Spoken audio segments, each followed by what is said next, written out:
During World War II, the Soviet Union was fighting a desperate war of survival against the German Luftwaffe, while the Americans and British were building massive, high-altitude escort fighters. The Soviets focused on the mud and the snow. They built fighters like the Lavochkin LA-7 and the Yakovlev Yak-3. Because aluminum was scarce, these planes were largely built out of specialized wood and canvas. They lacked heavy armor and high-altitude superchargers, but at low altitudes, they were absolute monsters. They were incredibly lightweight and maneuverable, designed specifically to dominate close-quarters dogfights right above the treetops of the Eastern Front.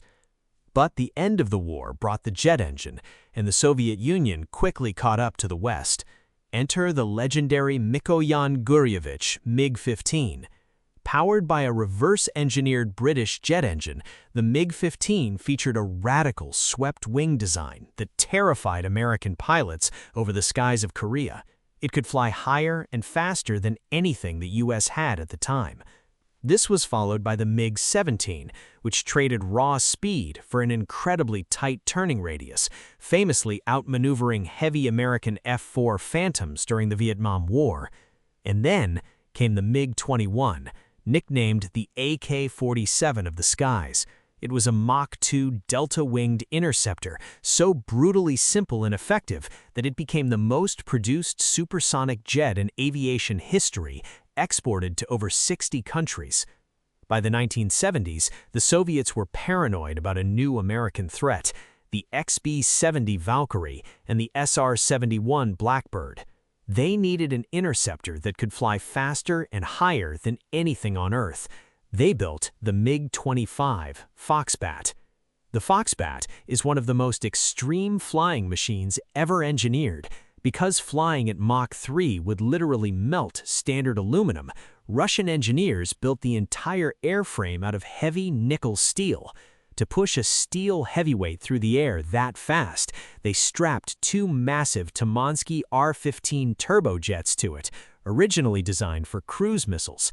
When American radar operators first saw this massive jet moving at Mach 3.2 on their screens, they panicked.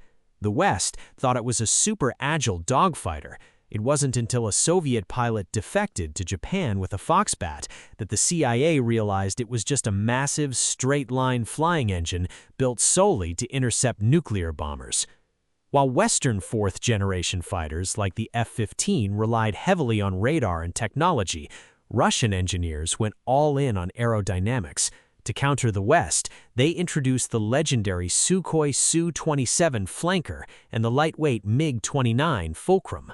These jets introduced the world to super maneuverability. They were built with extreme aerodynamic instability and massive leading-edge root extensions. Later variants, like the Su-35, incorporated 3D thrust vectoring nozzles, allowing the pilot to literally point the engine exhaust in different directions. This allows Russian jets to perform physics-defying maneuvers, stalling the aircraft in mid-air and flipping over backward to instantly point their missiles at an enemy pursuing them.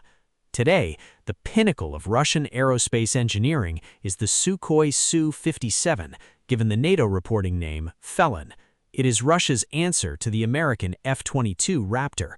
But unlike the American stealth philosophy of kill without being seen, the Su-57 blends stealth with Russian brawn. It features directional infrared countermeasures to blind incoming missiles and the most advanced thrust vectoring Saturn engines in the world. It is a fifth-generation stealth fighter that still absolutely refuses to give up the raw, dogfighting supermaneuverability that defined its ancestors. From the muddy, freezing runways of the Eastern Front to the bleeding edge of modern stealth, Russian fighter jets have always commanded respect. They are built on a broad doctrine of brute force, massive engines, and aerodynamic wizardry. Make sure to hit that subscribe button, and as always, thanks for watching Flight King.